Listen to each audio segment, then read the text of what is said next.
बाद में एक छोटी सी कविता है जो मैं सभी महिलाओं को समर्पित कर रहा हूँ, क्योंकि रिश्तों को बनाने के मामले में सबसे ज़्यादा जो शक्तिशाली एक पावर है हमारे समाज में वो है महिलाएं।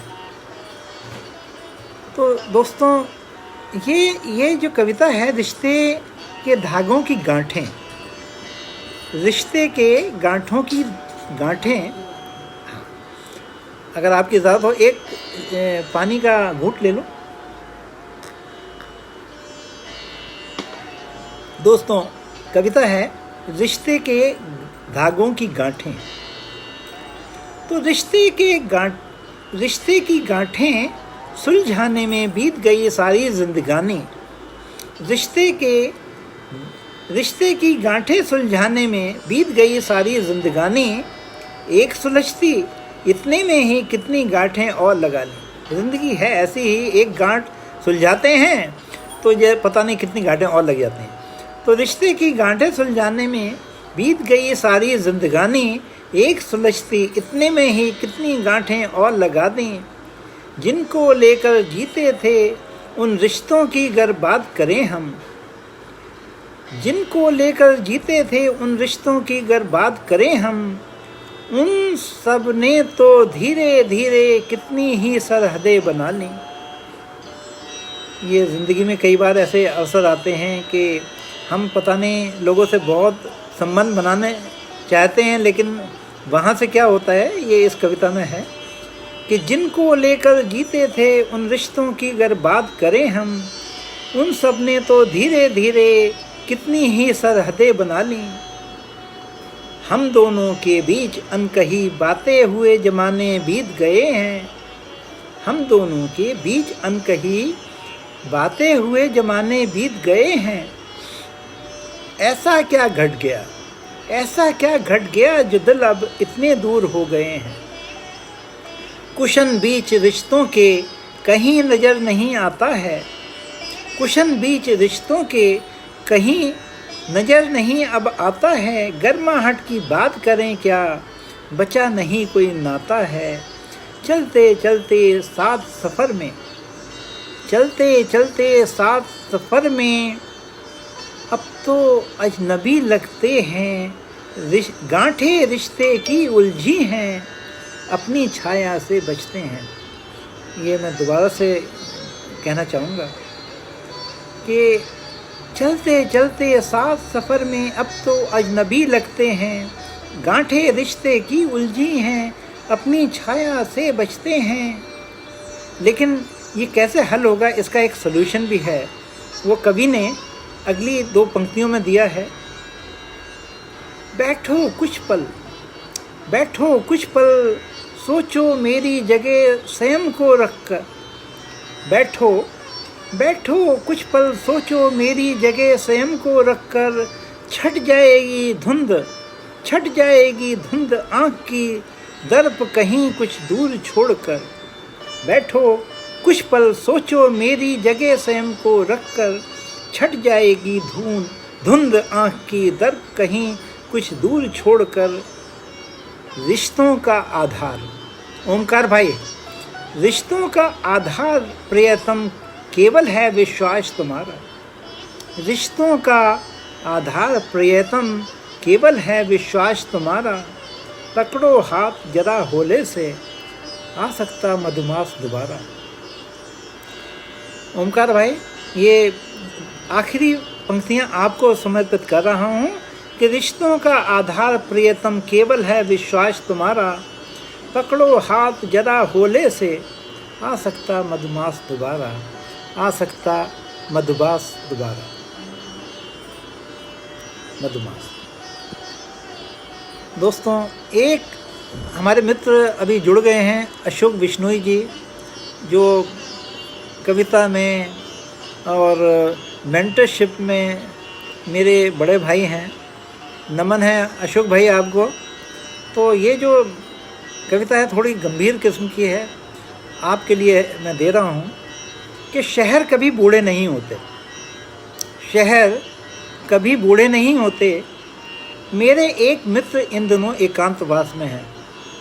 मेरे एक मित्र इन दिनों एकांतवास में हैं, इसलिए फुर्सत ही फुर्सत में हैं।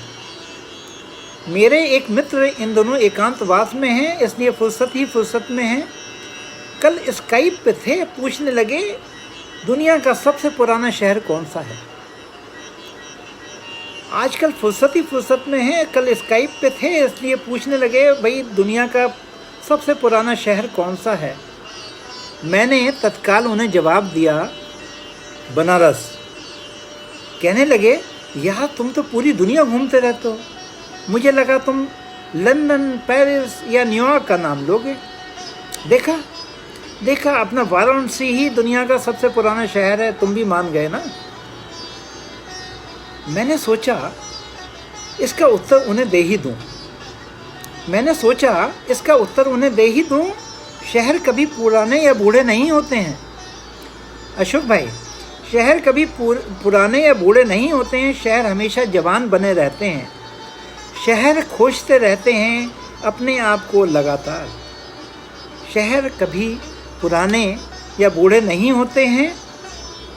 शहर हमेशा जवान बने रहते हैं। शहर खोजते रहते हैं अपने आप को लगातार। क्योंकि इनमें बसती है जन जन की धड़कन। इनमें बसती है सभ्यता और संस्कृति, जो केवल इतिहास का हिस्सा नहीं होती है। शहर कैसे जवान बने रहते हैं? शहर क्यों बूढ़े या पुराने नहीं होते हैं?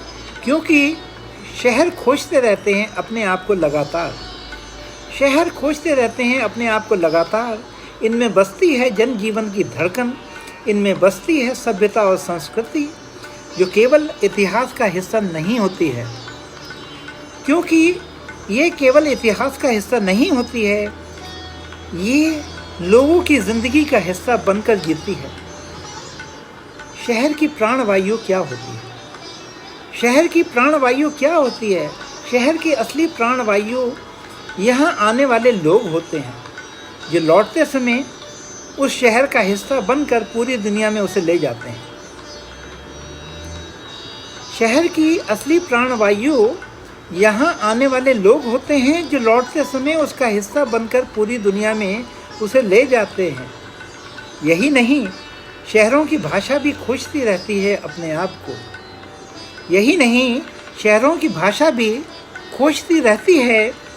आप को। कुछ आने वालों से सीखती है, कुछ जाने वालों के साथ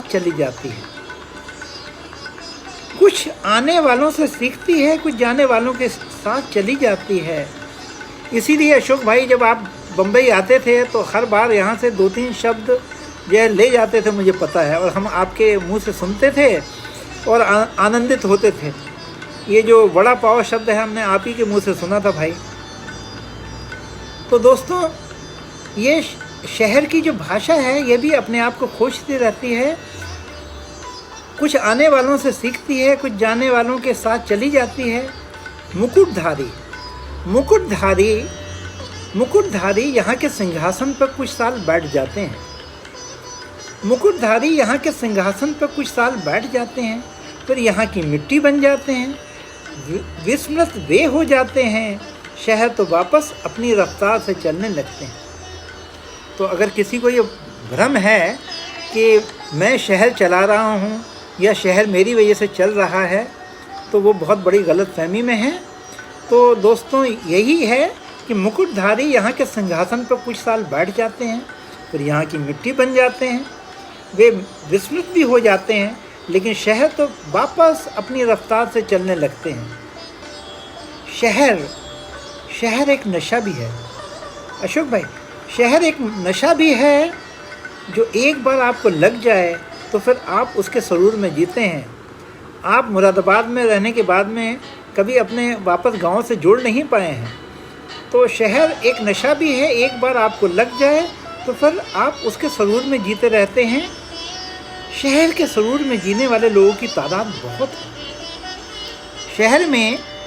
शहर में सुरूर में जीने वाले लोगों की तादाद बहुत है।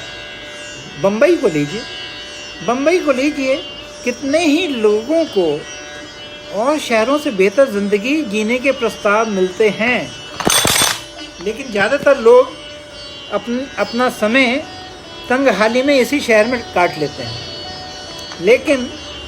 लेकिन वो लोग अपना जो समय है वो यहीं काट लेते हैं। ज़्यादातर लोग ऐसे हैं जिन पर ये जो बेहतर ज़िंदगी के प्रस्ताव हैं इनका असर ही नहीं होता। इसीलिए मैं कहता हूँ कि शहर कभी बूढ़े नहीं होते, वे अपने आप को लोगों के साथ ही खोजने में लगे रहते हैं। शहर कभी बूढ़े नहीं होते, वो लोगों के साथ ही अपने आप को खोजने में लगे रहते हैं। दोस्तों, एक अगली जो कविता है उसका शीर्षक है ज़िंदगी नदी का पुल है। तो मेरी मैम बोल रही है पानी पी लो, ठीक है। और सच बात यह है कि ये जो कविता है ये मैं एक अमेरिका में स्टेट है ऑरेगन स्टेट, वहाँ पर एक नदी है कोलंबिया नदी, वहाँ से जो है गुजरती है, बहुत लंबा पार्ट है उसका। तो उसमें मतलब जो पुल बना हुआ है वो तकरीबन 3.5-4 किलोमीटर का है। तो ये कविता ये पुल के ऊपर चलते चलते मैंने सोची थी, और जब मैं जो है मतलब पुल से हम लोग बाहर निकले तो मेरे पास कुछ नहीं था। मेरे पास एक कोई जो है पुराना सा मुड़ा तोड़ा कागज़ था, उसी के ऊपर नोट कर ली थी।